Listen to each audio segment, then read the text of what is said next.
Today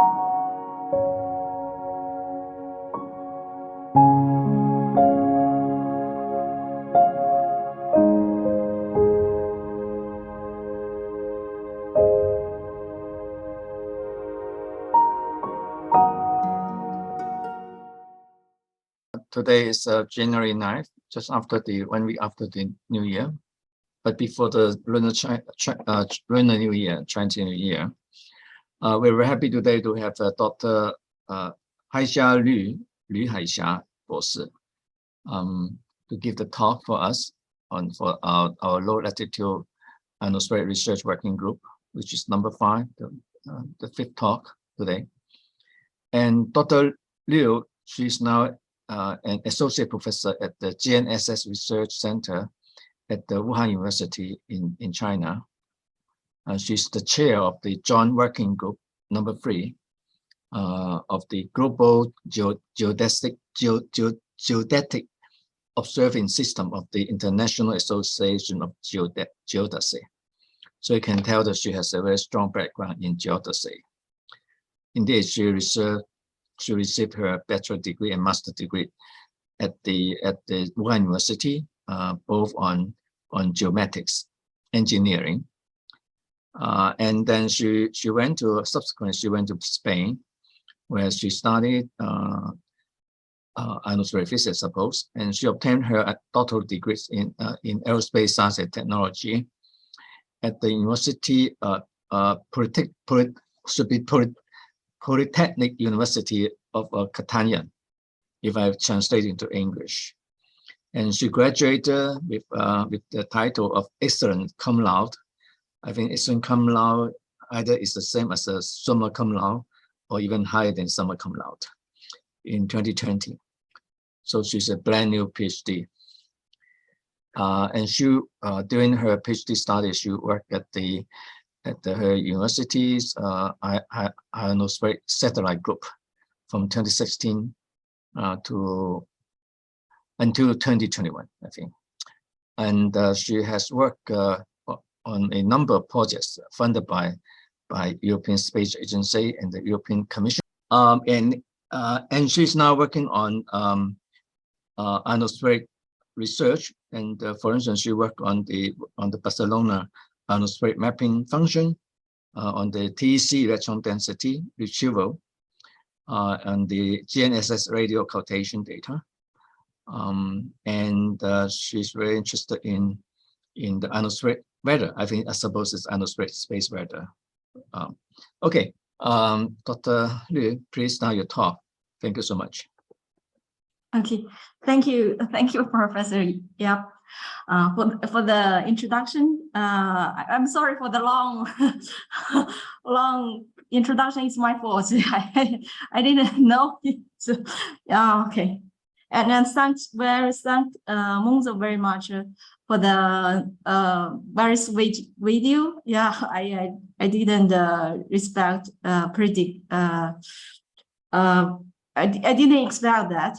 And Happy New Year for all of you. And then I will start my talk today here.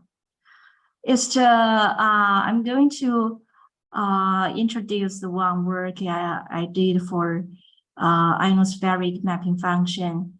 And this was done in the frame of one project, European Commission project for precision agriculture, focusing in Greece area. This work was guided by my PhD supervisor Manuel Hernandez Pajares, working at UPC, and my team from Turkey and Albedo, also from UPC and IEC in Spain. Before starting this introduction of the mapping function, I would like to first say something about the GNSS application. So this work is from the perspective of GNSS users, especially for single frequency GNSS positioning user. As you know, there is a huge smartphone market for single frequency GPS or GPS or GNSS chip. So the ionospheric error correction is very important for single frequency application. As you know, they for the standard ionospheric mapping function is based on the single layer assumption. So usually it's simplified as a constant value in, for example, 450 kilometers or 350 kilometers.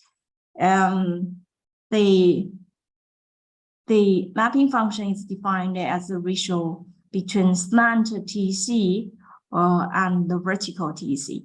The intersection between the LOS and the single layer is the ionospheric pierce point.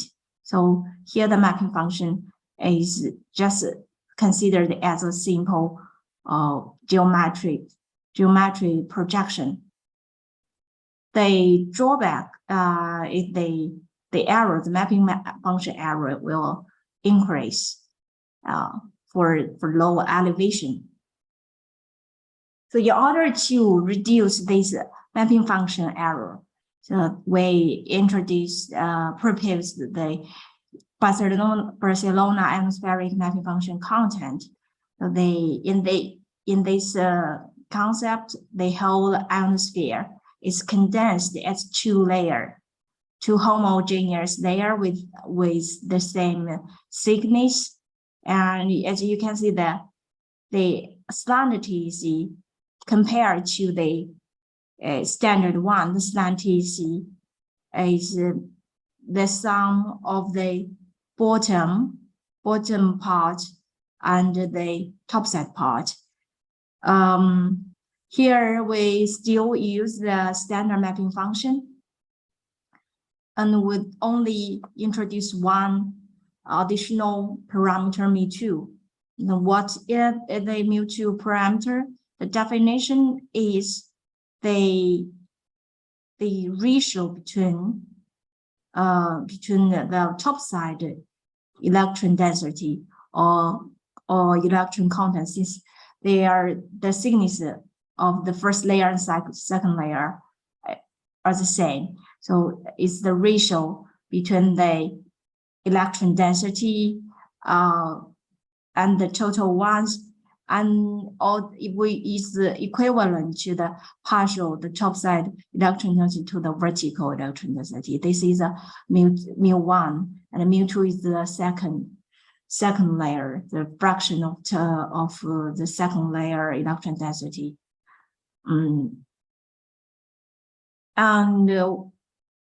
I will here I will say something about the definition of the height of the, or the border of the layer. So the central height of the first layer is 450 kilometers. It's the same as the shell height defined in the IGS gene. You know, the top side, the ionosphere, is above 790 kilometer. You know, this height coincides with the orbit height, LEO orbit height for some satellite mission. So then by electing, we neglect the horizontal gradient within each layer. Then we can write a slant electron density as follows. It's just how we derive the mapping function, the Barcelona mapping function. So the mu2, how we get this, the mu2 definition, how we can obtain the real data, the realistic data of mu2. I have to firstly introduce the gene, the ground-based UQRG gene. The UQRG gene is based on the combined tomography and the Craig interpolation applied to dual frequency carrier phase measurements from worldwide GNSS receivers. So this is the diagram of the tomography. From this equation, you can see the only carrier phase measurements are used in the tomography model. So we don't need to consider the DCB errors in the estimation. And here is the integration of the electron density in each voxel. So and here after we get the electron density in each voxel, we can easily obtain the fraction of topside electron density of mu2. And this gene is one of the best genes among different genes in the IGS ionospheric working group in general, and also in the polar regions. This statistic you can refer in terms of standard deviation and relative error. We can see that the UQRG performs better than other genes. So this gene the good performance of the UQRG just prove that the mu2 data derived from this estimation is reliable. Okay, so now about the database for modeling mu2, and for the UPC gene has this is a routine programming, a routine process in the IGS, in the framework IGS ionospheric working group. So we have over 2 solar cycle database since 1998.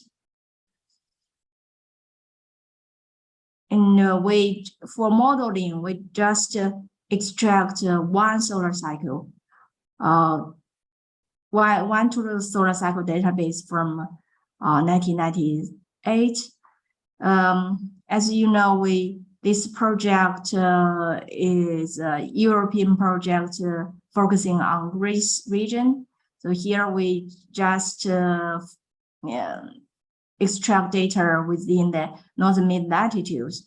So here, this is just a first implementation of a Barcelona ionosphere function. So first is the modeling. This is the modeling diagram. As you know, there are two.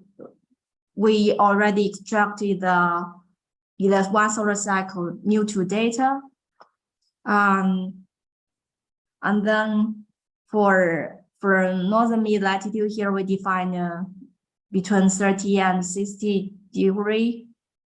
For daily mu2, we use 4 degree polynomial local time fitting to obtain these 5 coefficients, the A0 to A4. This slide just gives one typical example of daily variation of mu2. This days on 349 of year 2006, and this daily variation along local time, we can see that the mu2 values are higher during the nighttime and lower at the daytime, which just consistent with the vertical electron content distribution of the ionosphere. After we got the 5 coefficient of the polynomial coefficients, we applied the fast Fourier transform to obtain the predominant pairs, and then using the Fourier time series fitting to get the BIMF model. Okay, here is the final, the mutual model. This how we get the mutual model from the FFT coefficient, Fourier coefficient, C0, CI coefficient. We just store there according to the data from the starting date in 1998, and then with the local time or local hour of the IPP point, we can easily get the mu2. Here we can see the Fourier series fitting of 5 coefficients, A0 to A4. The blue dots represent the data we obtained from the Tomayan tomography runs. The reds represent the fitting value. This is Fourier series fitting. From the residual, we can see the predicting value quite reasonable. To make a very short summary, the Barcelona ionospheric mapping function. Firstly, we need to, we need to compute the mu2 value for the IPP point. That's the only additional. This is the only additional parameters compared to the standard mapping function. In order to compute the mu2, we need to know the time, because we need to know the time, and then using this coefficient, CI coefficient, we can compute the AI, the AI coefficient, and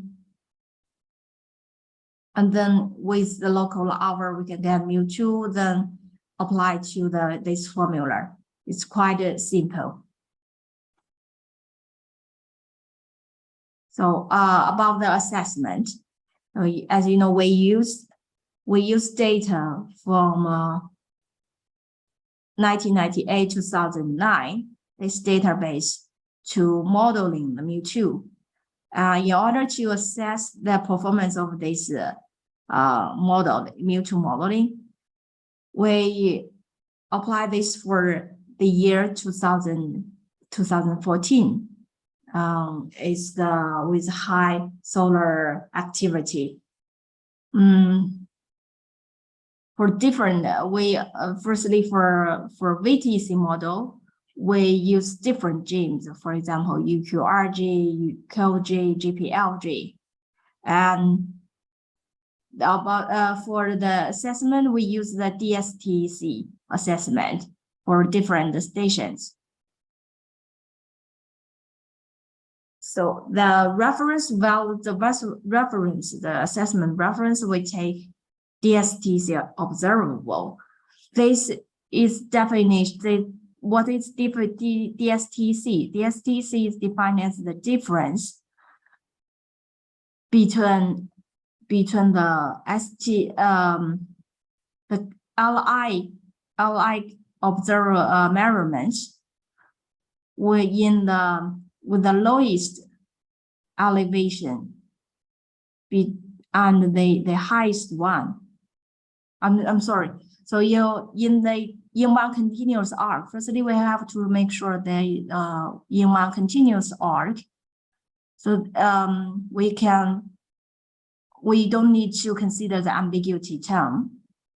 That means the difference between the STEC with lower elevation and the one with the highest elevation, the observable of DSTC is quite precise, typically more accurate than 0.1 TCU.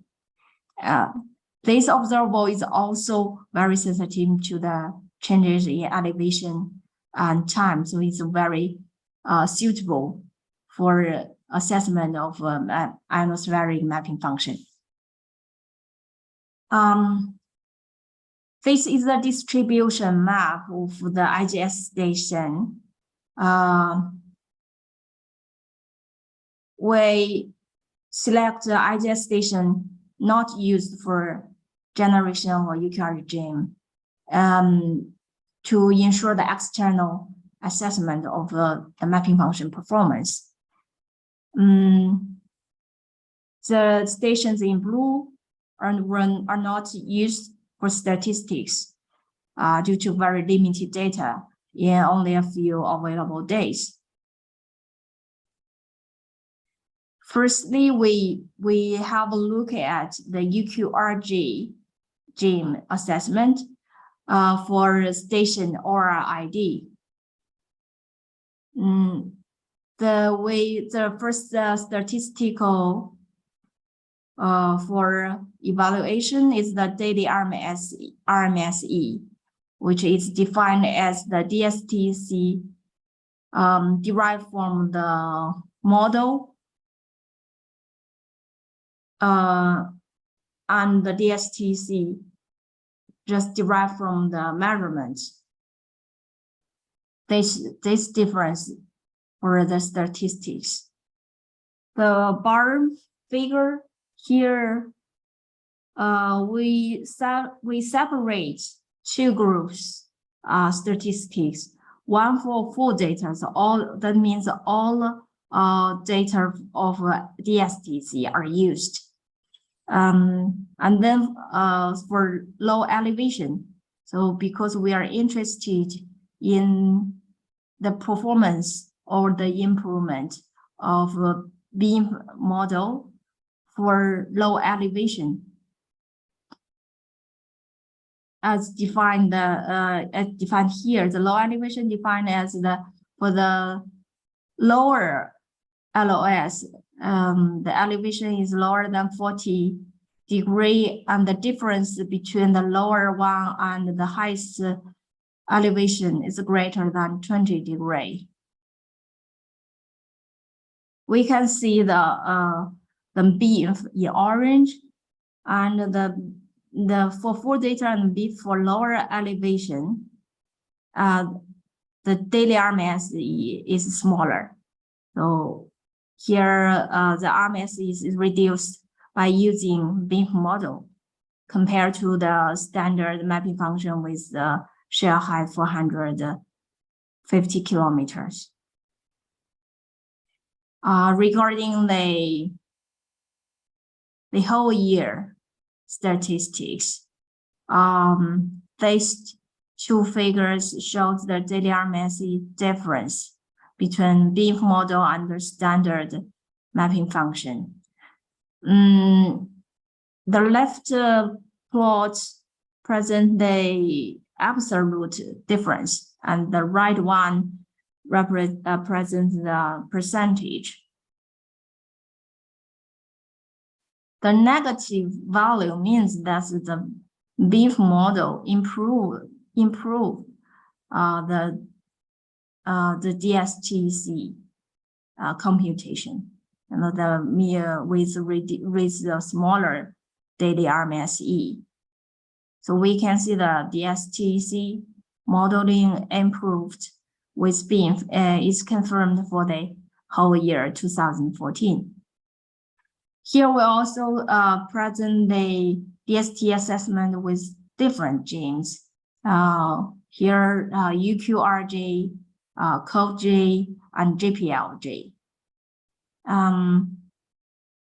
Here we can see that for the statistics we use here is the percentage of the number of days in 2024 when the daily RMSE is reduced by BIMF model. We can see from the plots that for most stations, this percentage reach more than 50%, except for some very few stations. And we check that, for example, the STGO here for the UQRG, the percentage is lower than 50%, with very high magnetic latitude. Maybe due to the model is not that good for high magnetic latitude stations. We need to make improvement in the future for those stations. But if we look at, this is a percentage.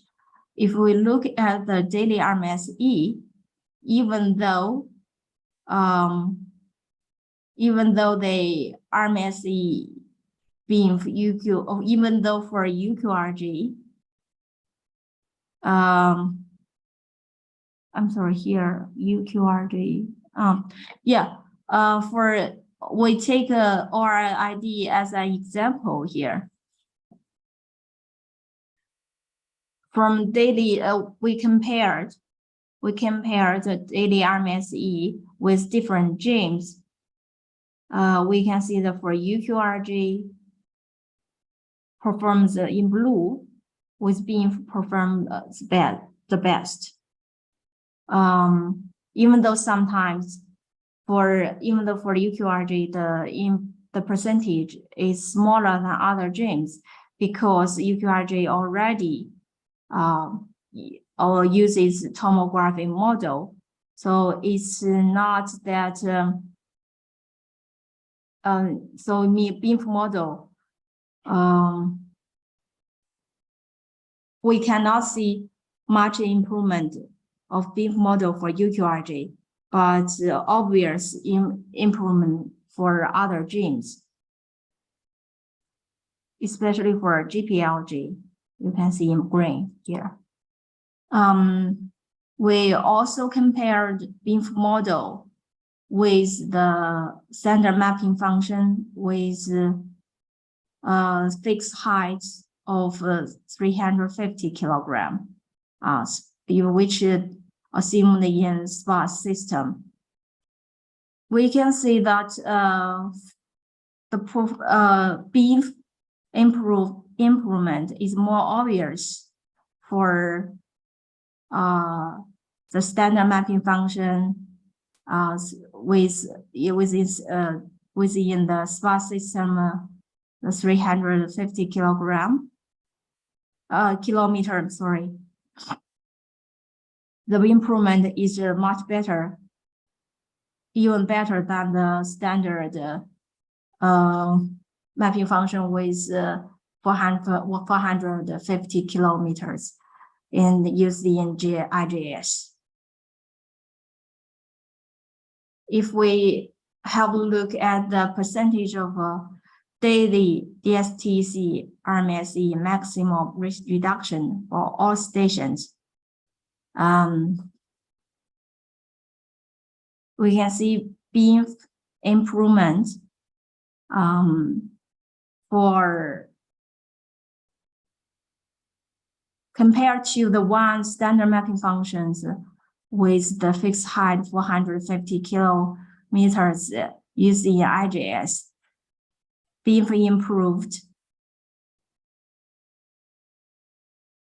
in performance improvement can reach up to 8% for UQRJ, 22% for QJ, and 20% for GPLJ.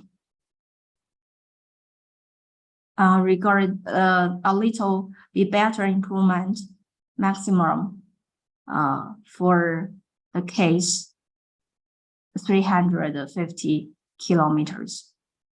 To make a conclusion here, BIMF is based on a climatic prediction of the topside electron density fraction regarding to the total one.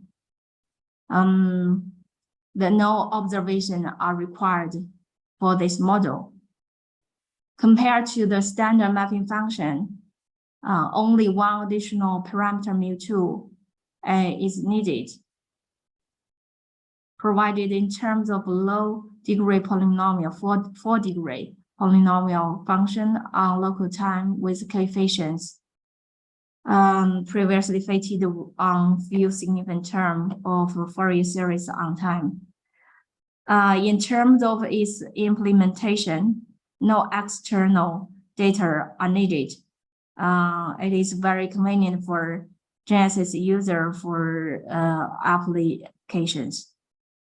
BIMF improves the application of ionospheric corrections from VTC maps by different analysis center for UQRJ, QJ, and GPLJ in this work, indicating the physical consistency of the BIMF climatic modeling of topside electron content fraction.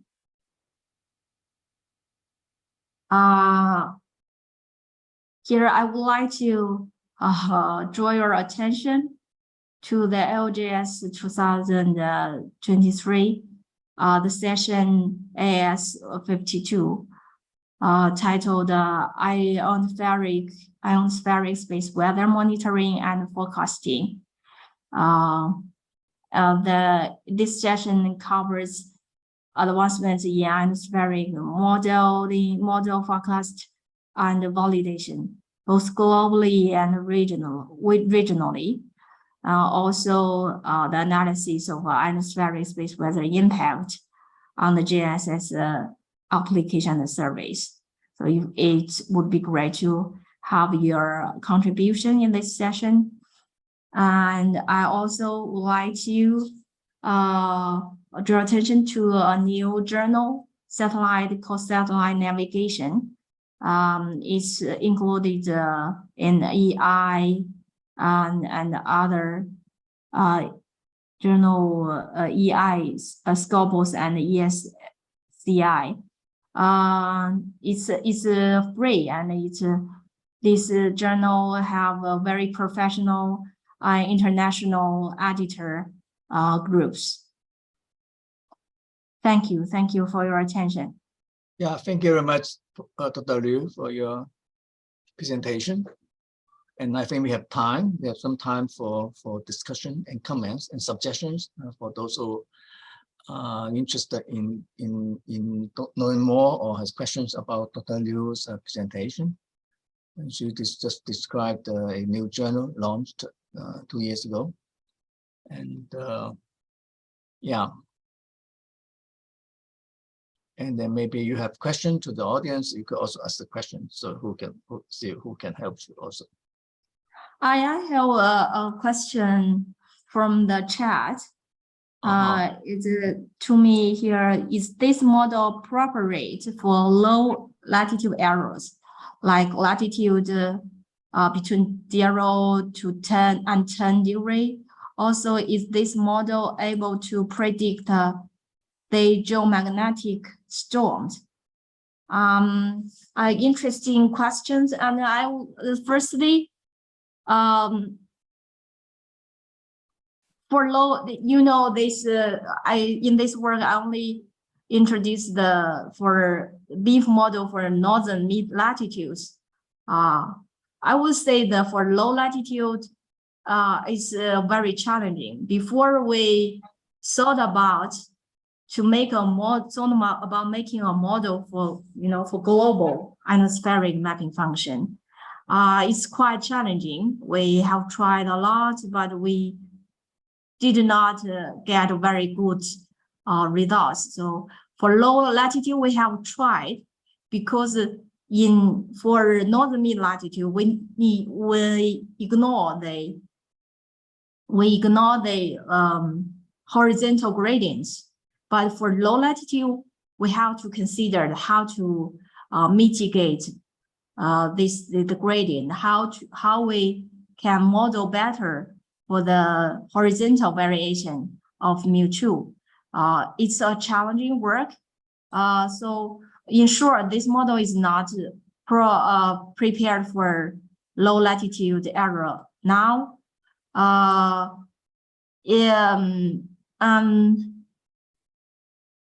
Regarding the predicting the geomagnetic storms, not now, but I would say the mu2 might be able to indicate some change when the geomagnetic storm is happening.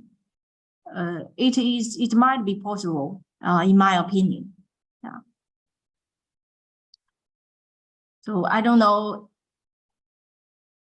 I don't know if I have answered your question, Sadia. Yes. Okay. Oh, please don't hesitate to contact me. Yeah, I think that's a very interesting question.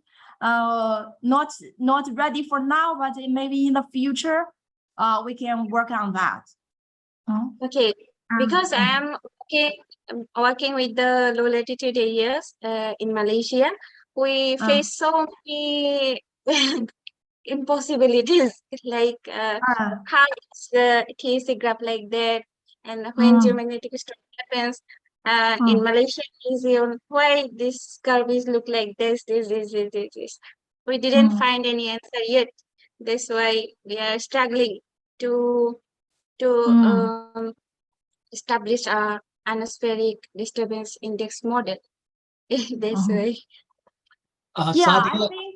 Sadia, do we have your email address? Because we may be able to contact some low latitude ionospheric expert, to answer your question. You could send me your email address. Yeah. Okay, thank you. Yeah, I would like to add something about the mu2. Yes, mu2, this database is quite precious, because it's derived or estimated from the real measurement by GNSS, and also it's realistic, from the good performance on the BIMF model. Also, we have done some work on the electron content featured in the polar region. For some interesting ionospheric features, we already get that. We already found that mu2 can realistically reflect this ionospheric phenomenon in the polar region. I believe also in the low latitudes. So I would say we can find, maybe we will have some opportunity in the future to explore the potential of the mu2 application. For example, for the geomagnetic storm prediction. Yeah. So we keep in touch in the future. Yeah. For the interesting topic.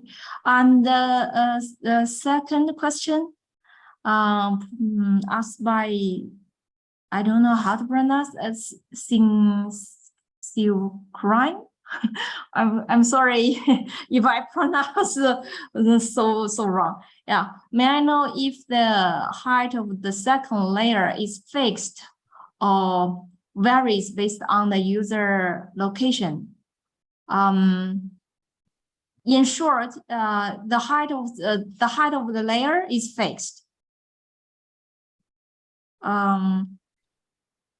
and because this layer, you know, is not a very thin layer, and for example, like the traditional one defined as a very thin layer concentrated on the height, for example, on one height, for example, from 300, sometimes 300 kilometers or 450 kilometers.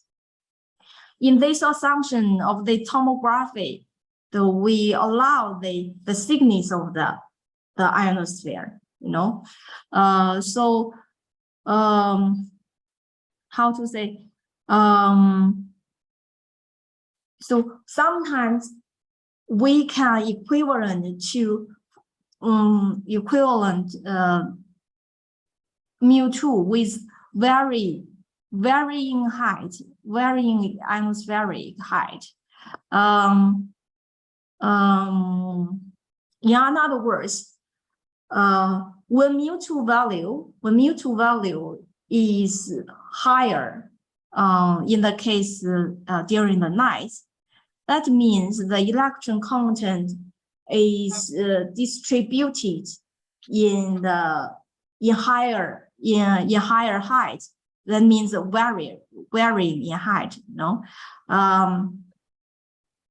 for example, when mu2 values are lower, usually during the daytime, that means the actual height or the assumed height of the ionosphere is lower. So the mu2 data, to a certain degree, represents the varying ionospheric height. That's my answer. I don't know if I explain well. Now, there's another question following the question. You can see that Pierre. Pierre, yeah. Can show the last slide with content decay. Have you tested the topside contribution using satellite-based topside atmospheric sounder? I should my contact. I can send you. I think I can send him my contact or show. I will show again. Can you see my email? I think you are interested in back to the question. Yeah, this is a very good question. I have not compared to the topside. Okay, let me read your question and just see the topside contribution using satellite-based topside atmospheric. Oh, not in this work. But I recommend another paper we published in Journal of Geodesy. We have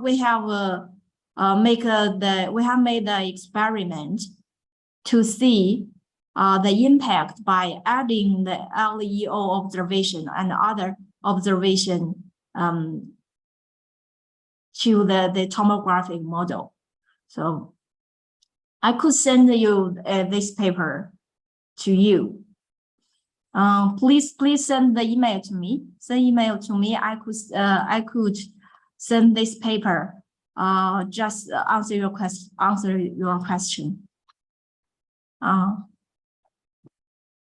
I don't.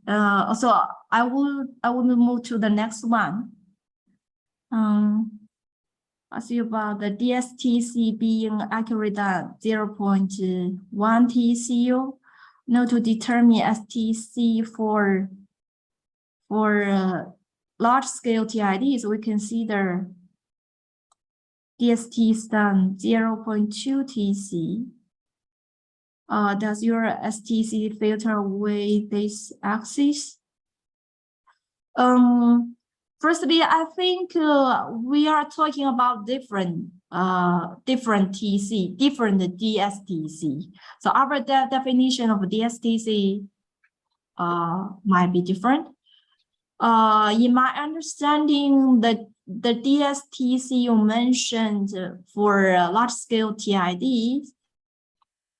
is the STC difference a long time. Am I right? Anora. Could you speak? I don't know if you can turn on your microphone. Yeah, I mean that Dr. Liu was asking, whether his answer is correct or not. If you want to, exchange with her, please talk to her. Yeah. And if not, then presumably, he is happy with your answer or question. Yeah, if you're not satisfied with my answer, please send me email. Okay, we can exchange ideas by email. Next question I found from Dr. Mohan Kumar. Why the function is named Barcelona ionospheric mapping function? Is any training opportunity for the scientists and researchers? Okay, that's a very interesting question. Okay, why we name the mapping function as Barcelona ionospheric mapping function? I don't know if you know the mapping function for troposphere, right? Troposphere. There is the Vienna. There is one mapping function, tropospheric mapping function named Vienna mapping function, right? VMF for troposphere. Is a very famous one and the widely used in GNSS modeling. So I think it's just a game, we just name it for fun, not for competition. For fun, yeah.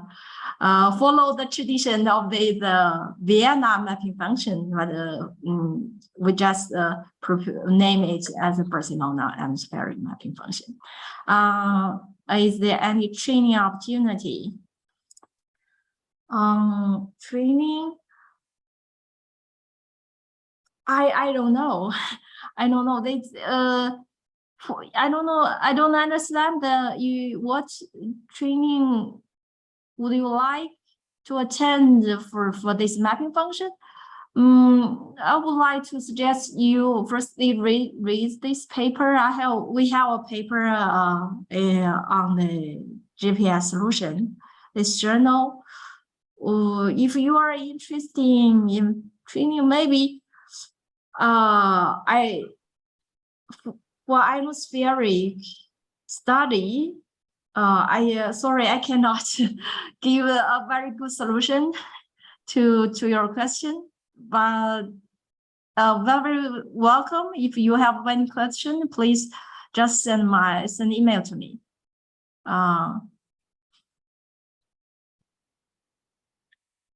And the next one, does the mu2 value correlate with the HMF2? To some extent, I think there is a relationship between mu2 and the peak height.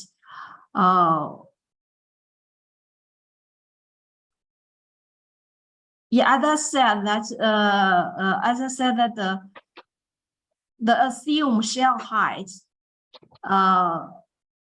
is varying with the location time, and the mu2 can tell when mu2 is higher, that means the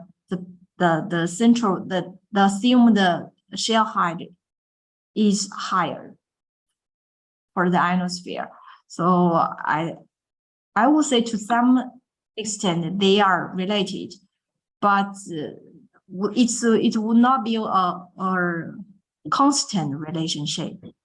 A relationship between mu2 and the peak height of F2 layer. Any other question? Okay, I think I have answered all the questions in the chat. Right. I think you have answered all the questions there now. I think we could. Thank you so much, Dr. Liu. I mean, you people are interested in your work, obviously. And then I'm sorry that today I don't, maybe still some effect after the the coronavirus. I help with I don't explain very well about my work, but please just ask question to me and by email. That's very good. Okay, and then we will finish our session today now, and we I think the next session we will announce it very soon. And thank you for coming, and Dr. Liu, and keep health, keeps health, and don't run around. Stay home. Yeah, be safe. Okay. Yeah. Happy New Year. Happy New Year. Happy New Year. Thank you for this question. I'm so happy. Thank you. Yeah. 谢谢。拜拜。Bye.